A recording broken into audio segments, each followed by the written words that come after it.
हैं यहाँ पर और ये लैब में अपना काम कर रहे हैं। ये देखिए, ये लैब में पढ़ाई कराई जाती है यहाँ पर। आप देखें लगा, ये बच्चों की क्लासेस है, ये पीरियड जो है इनका ये लैब में यहाँ पर। ये देखें,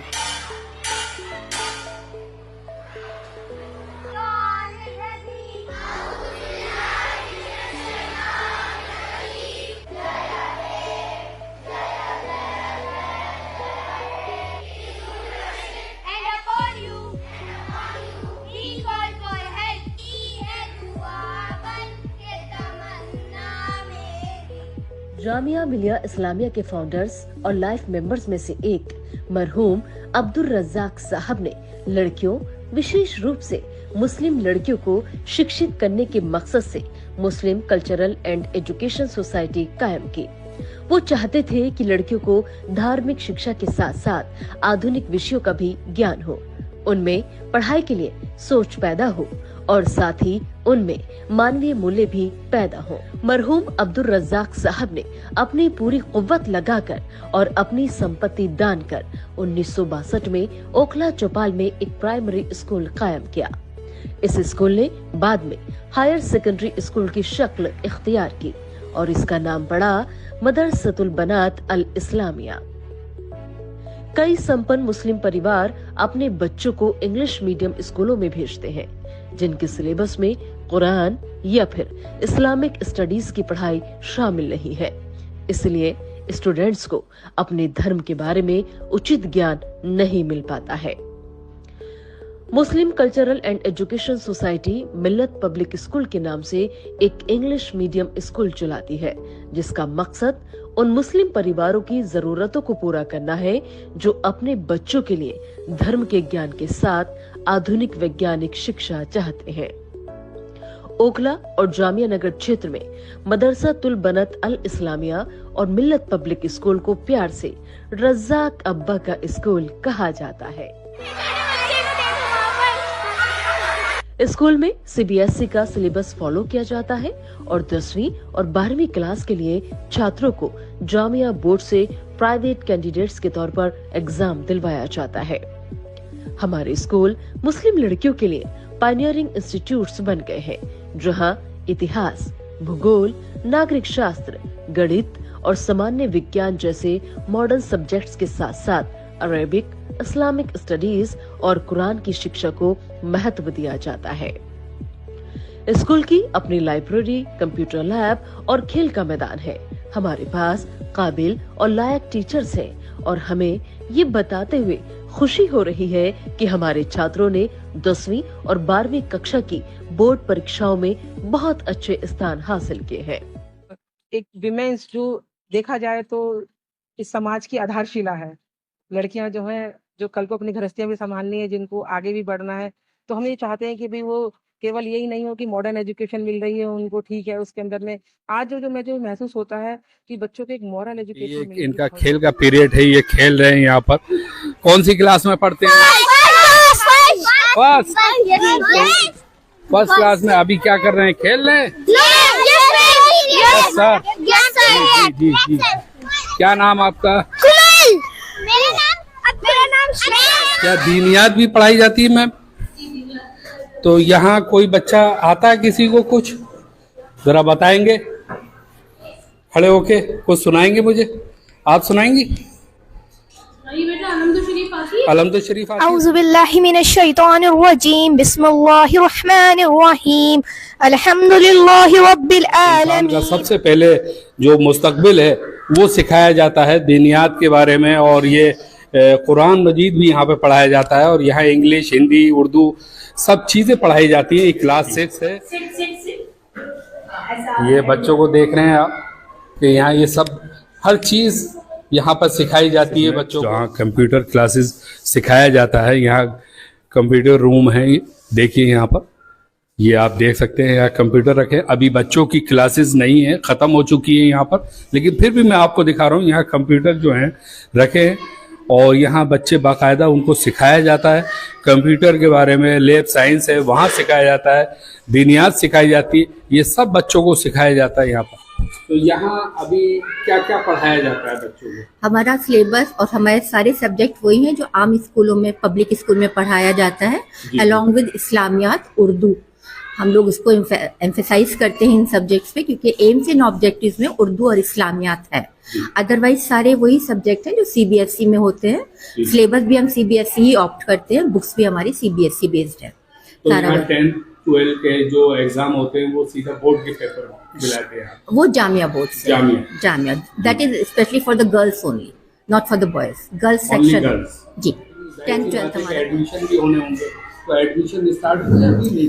एडमिशन के लिए हमारा रजिस्ट्रेशन 25 Feb स्टार्ट होगा। फॉर्म हम लोग देना शुरू कर देंगे। उसके बाद से हम लोग उन्हें एक टेस्ट की डेट देते हैं, स्लॉट वाइज 10-10 बच्चों का करते हैं, और 4 अप्रैल से रादर हमारा शुरू हो जाता है नया सेशन, एकेडमिक सेशन जो होता है। तो ये जो स्कूल है, तो ये किस क्लास से और किस क्लास तक? एक ही हेड में मुस्लिम कल्चरल एंड एजुकेशनल सोसाइटी के अंडर 2 स्कूल चल रहे हैं, एक मिल्लत पब्लिक स्कूल, एक मदरसतुल बनातुल इस्लामिया। तो मिल्लत पब्लिक स्कूल जो है वो प्री नर्सरी टू 7th है, दैट इज इंग्लिश मीडियम और को-एड है। और जो हमारा मदरसतुल बनातुल इस्लामिया है वो नर्सरी से 12th तक है, that is for the girls child. तो ये अभी जब एडमिशन शुरू हो रहा है, तो मैं जरा सा पूछना तो नहीं चाहिए, लेकिन मैं पूछ सकता हूँ कि फीस नॉर्मली होगी, जहाँ तक मुझे उम्मीद है? हम लोग की कोशिश ये है, क्योंकि इसका एम एंड ऑब्जेक्टिव में ये था कि किसी तरह पुअर गर्ल्स को, पुअर लोगों को, मुस्लिम्स को पढ़ाया जा सके। तो हमने फिर भी आज के हिसाब से बहुत मिनिमम फीस रखी है। मिल्लत पब्लिक में फिर भी थोड़ा हम कह सकते हैं 1000 रुपीज तक है ट्यूशन फी, जो कि अभी भी बहुत कम है। और लेकिन उससे कम हमारी 500 भी है नर्सरी में। हमारा क्लास वाइज ट्यूशन फीस है, अदरवाइज हमारे मदरसे की फीस इससे भी कम है, इससे भी कम। मतलब अंडर 5000 हम you will get admission at the first time, annual with annual charges. Yes. आदाब, नमस्कार, सत श्री अकाल। और अब मैं अभी मौजूद हूँ यहाँ रजा साहब के स्कूल में, और यहाँ मुझे जब आया मैं तो मुझे बहुत अच्छा लगा। डिसिप्लिन, बच्चों की classes, lab, science, computer classes, और अभी मैंने प्रिंसिपल साहिबा से भी बात करी है। और मेन बात यह है कि 25 तारीख से यहाँ फॉर्म निकलेंगे और आप लोग ज़्यादा से ज़्यादा यहाँ पर आएँ और यहाँ एडमिशन लें, क्योंकि यहाँ सबसे पहले जो दीनियात की पढ़ाई है, जो आदमी भूल जाता है कि इंग्लिश, हिंदी, इंग्लिश के पीछे पीछे के इंग्लिश की दौड़ता है, और इंग्लिश के साथ साथ यहाँ पे सारी चीज़ें सिखाई जाती है। दीनियात जो अपना पहला हक है और जो पढ़ानी चाहिए बच्चों को घर से, वो यहाँ पढ़ाई जाती है। और मेन बात मैं ये कहूँगा कि इस स्कूल को चलाने के लिए बच्चों को फीस से पूरा नहीं पड़ता है, कि जैसे टीचर की जो सैलरी है वो नहीं निकल पाती है, बच्चों का जो और भी खर्चा होता है यहाँ का वो नहीं निकल पाता है। तो मैं कुछ लोग हैं जो बहुत लोग हैं ऐसे, उनसे मैं कहूँगा कि आगे आएँ, कदम बढ़ाएं और यहाँ इस स्कूल के लिए भी सोचें, क्योंकि ये अगर बच्चे हैं छोटे छोटे, ये मुस्तकबिल हैं, ये आगे जाके कोई इंजीनियर बनेगा, कोई साइंसदान बनेगा, कोई कुछ बनेगा। तो इस तरीके से आप लोग यहाँ पे स्कूल को जो है आगे कदम बढ़ाएं और हेल्प कर सकते हैं। बाकायदा आप स्कूल के लिए अपने कदम बढ़ाएं आगे और यहाँ के लिए हेल्प करें, क्योंकि बच्चे यही फ्यूचर आगे बनेंगे। और जाहिर सी बात है कि मुस्लिम स्कूल है और मुस्लिम स्कूल में दीनियात, इंग्लिश, हिंदी, उर्दू कोई चीज़ ऐसी नहीं है जो छोड़ी जा रही है।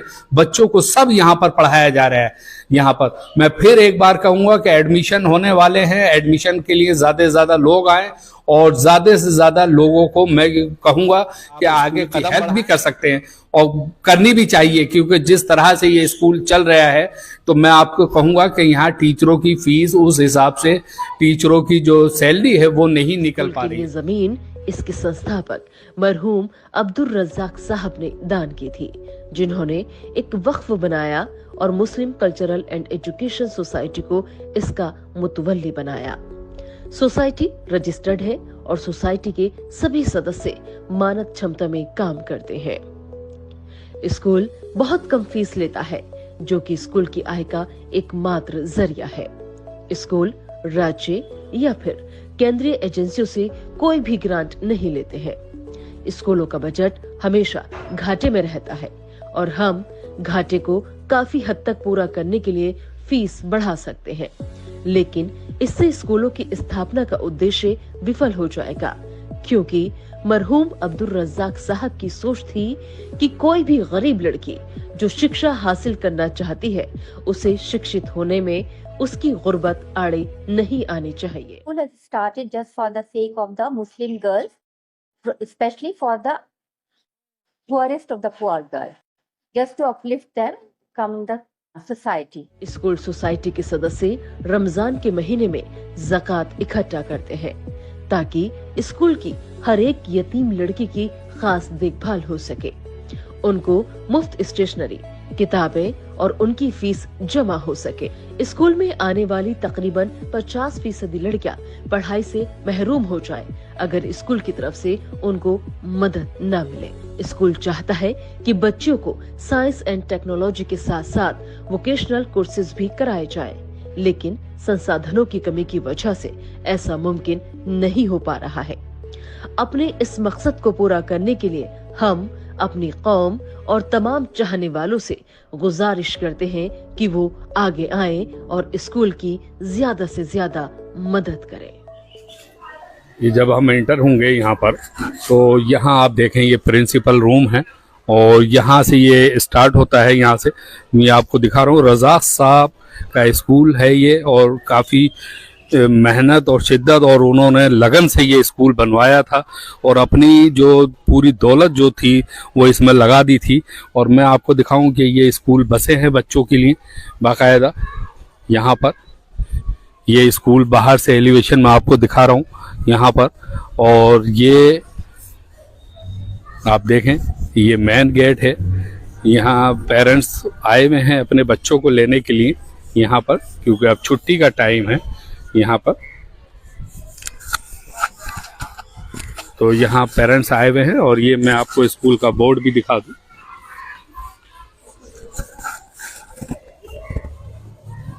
और ये काफ़ी जगह है यहाँ पर, कोई ट्रैफिक नहीं है। यहाँ बच्चे आप यहाँ पर आपके बच्चों को यहाँ पर पढ़ा सकते हैं आराम से, कोई ट्रैफिक नहीं है। बच्चों के लिए बसेस भी हैं यहाँ पर जाने के लिए, घर तक छोड़ने के लिए वैन है। ये देखिए आप, वैन लगी हुई है और ये आगे भी रिक्शे, ई रिक्शे भी खड़े हैं यहाँ पर। और ये पेरेंट्स हैं यहाँ पर जो बच्चों की छुट्टी होने वाली है और बच्चों को लेके जा रहे हैं। हो चुकी है छुट्टी जबकि।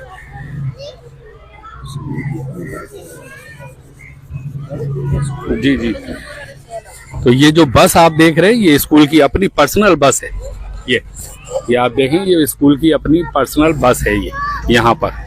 और जो वैसे प्राइवेट कारें भी लगी हुई हैं, ये वैनें भी लगी हुई हैं, ये अपनी बस है बच्चों के लिए ले जाने लाने के लिए।